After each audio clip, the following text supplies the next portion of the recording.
Bonjour à tous, bienvenue sur notre Web TV en partenariat avec la CNAV Île-de-France. Je reçois aujourd'hui Dominique Libaud qui est l'auteur du rapport Grand Âge et Autonomie et d'un autre rapport dont on va parler dans un instant. Bonjour Dominique. Bonjour. Alors quel est ce rapport justement? Voilà, on commence par ça. Alors, après mon travail sur Grand Âge et Autonomie, qui avait mis en évidence notamment la question de ce que j'appelle le parcours de la personne âgée et la complexité de la relation avec les acteurs et le service public de la personne âgée et des aidants. J'avais envie d'aller plus loin sur ce sujet et j'ai reçu une commande des ministres sur simplifier la vie des personnes âgées et handicapées. La commande était étendue aux personnes handicapées avec Sophie Cluzel à l'époque. Ouais. Et j'ai remis mon rapport juste avant le changement de gouvernement et finalement je préconise la mise en place d'un véritable service public territorial de l'autonomie. Et on est dans ici on parle d'innovation. Je pense que l'innovation elle doit aussi être dans l'organisation du service public. Et aujourd'hui, le fait d'avoir beaucoup de silos dans ce service public est un vrai handicap pour l'accompagnement des personnes âgées. Donc je préconise alors que le service public aujourd'hui il est vraiment le sanitaire, le social, chacun gère ses procédures dans son coin, d'avoir un renversement et de penser le service public par rapport aux attentes de la personne âgée et d'organiser tout ça sur un territoire avec une conférence territoriale de l'autonomie avec le président du conseil départemental comme président, vice-président RS. Je pense qu'il faut demain que les différents acteurs travaillent mieux sur un territoire, et notamment santé sociale. Et ceci, il travaillera avec un cahier des charges qui serait défini par la CNSA sur les 4 grandes missions du service public territorial de l'autonomie, qui pour moi sont l'information, l'accueil, l'orientation, la gestion des droits, les services concrets et la prévention. Et c'est à partir de ce cahier des charges, ils organiseraient des choses sur le territoire. Ce qui est important, c'est de comprendre que l'innovation, c'est pas que l'innovation technologique, mais c'est aussi l'innovation dans les faits, sur le terrain, quoi. Oui, et d'ailleurs, moi je vois dans un salon comme ici, l'innovation, c'est aussi l'innovation évidemment organisationnelle. Et même ceux qui travaillent sur les technologies, très rapidement, ils arrivent au fait qu'ils doivent proposer du service. Enfin, la technologie n'est rien sans du service et sans la coordination d'acteurs.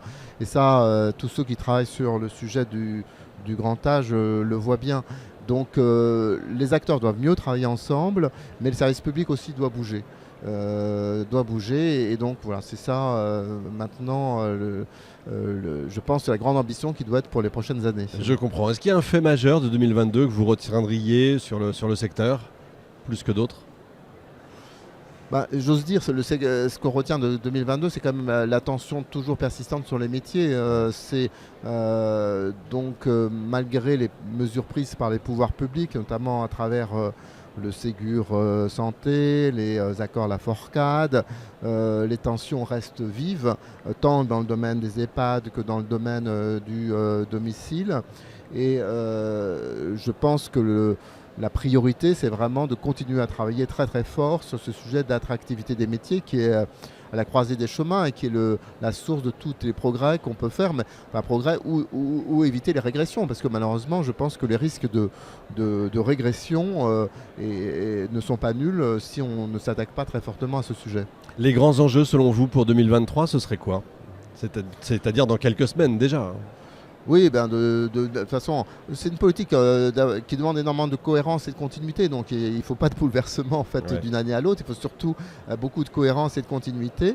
Il faut de l'anticipation pour ne pas être dans une action publique qui gère uniquement les crises et simplement mettre des rustines ou pour quelques mois. Je pense que ça, c'est pas une action publique efficace. Il faut une action publique programmatique qui prenne toute la mesure de ce qui nous attend avec le choc démographique du triplement depuis 85 ans entre maintenant et 2050. Et plus on tardera, plus ça coûtera cher en fait aux finances publiques et plus on aura des crises. Donc il faut anticiper, il faut travailler énormément sur la prévention. J'aimerais bien, et là donc le ministre a lancé un CNR sur la prévention. J'espère que derrière va y avoir des mesures fortes sur la prévention parce que c'est bien bien vieillir, évidemment la prévention, et c'est aussi économiser des coûts pour la collectivité. Donc voilà, je pense que c'est vraiment un enjeu fort. Et puis bien sûr continuer très fortement sur le sujet des métiers. Troisième aspect, donc si 2023 peut être une année forte sur la mise en place du service public territorial de l'autonomie que j'évoquais. Et je pense que là, ça pourrait être une belle ambition dans une époque où il y a quand même, je sens beaucoup de gens un peu fatigués quelquefois ou donc qui cherchent un peu de nouvelles motivations.